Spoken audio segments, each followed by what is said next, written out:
Hello, it's James from XRobots.co.uk. I'm in the 3D printing room today and I'm doing a follow-up on last week's video about using OctoPrint on a Beagelbone to make my 3D printer web enabled, which is a Lulzbot Mini that I've got just here. So a couple of people commented I should 3D print a case to put my Beagelbone in, so I thought I'd do just that.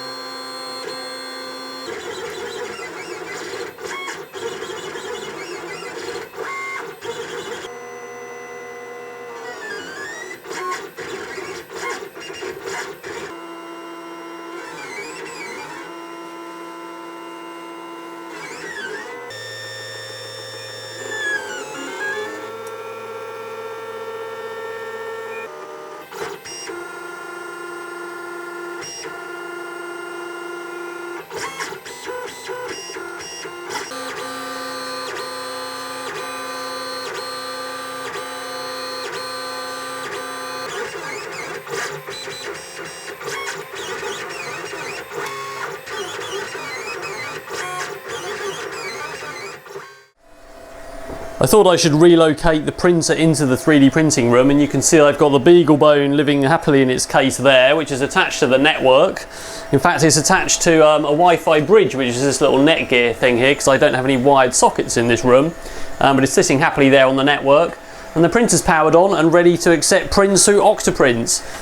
So just to recap, I've got the rest of the other printers in here. I've got one here printing a drive belt for R2-D2. That's my 3D printed R2 project you should have a look at.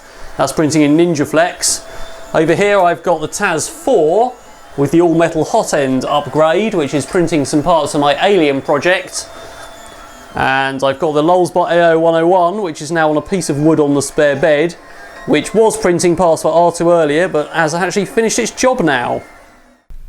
I just wanted to clarify how OctoPrint works. So the OctoPrint web server itself, which I'm browsing to on this IP, which is an internal IP on the internal network, it isn't internet facing.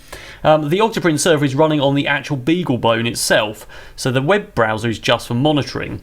So I want to print a file now, so I'm going to print this piece of a Dalek for someone, which is one of the eye light tubes that go on the head. So I can drag the file on, which gets uploaded.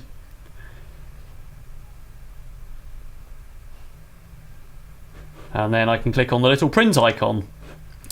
And the Lulzbot Mini is pretty automatic, so it's going to do all of the automatic stuff of bed leveling and nozzle cleaning and all that stuff that's in the G-code. So now I can actually completely close my web browser and we can wander downstairs and see what's happening.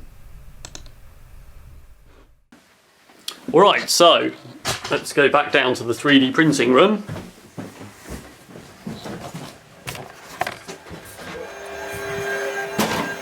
There we go, we'll just get some lights on.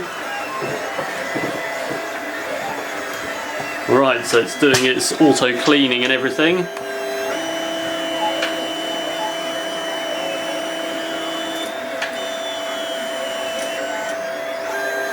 And it's auto leveling.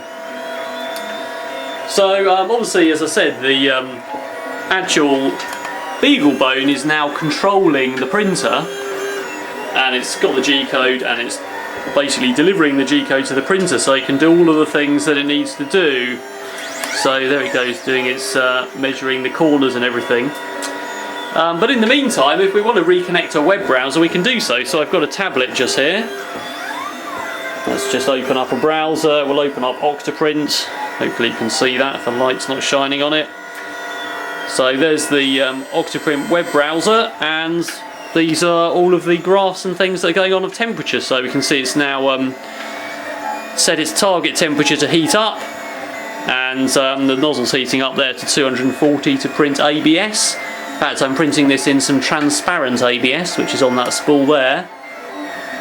So once that gets up to temperature, we should be able to see what happens. So we can see all the same things on here, of course. We've got the control, we've got the G-code view, we've got the terminal where you can see the G-code passing through.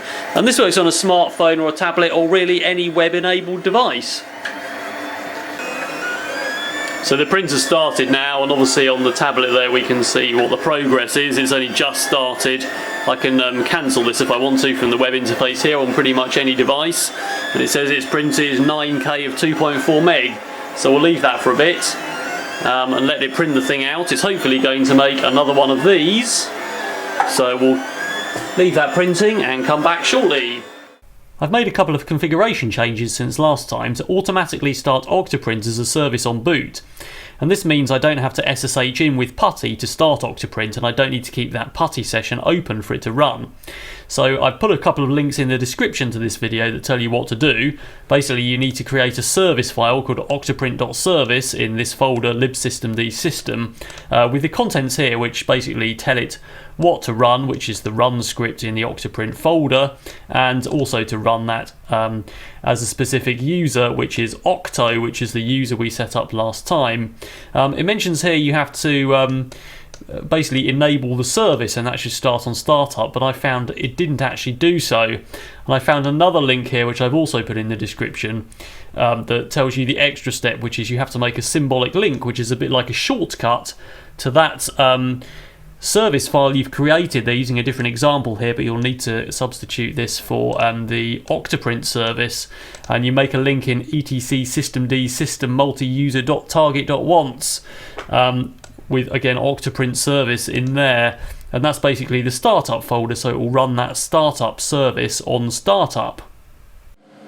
Right, I'm actually in the downstairs toilet. I'm not sure why, I just thought I'd do some filming down here.